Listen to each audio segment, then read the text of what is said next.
This video explains how to buy shares of Jefferies Financial Group Inc., a diversified financial services firm focused on investment banking and capital markets. It trades on NASDAQ under the ticker JEF, and this is educational content, not financial advice.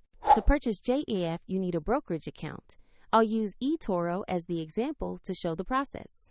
After registering, you will need to verify your account with a government ID and add funds before you can place a trade.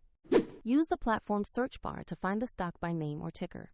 Type JEF and select the Jefferies Financial Group Inc. listing to locate the correct share. Open the asset page to review basic company details and the price chart. Confirm the listing shows Jefferies Financial Group Inc. and the JEF ticker before proceeding. Click Trade or Buy, enter the amount you want to invest, review the order details, and confirm the purchase.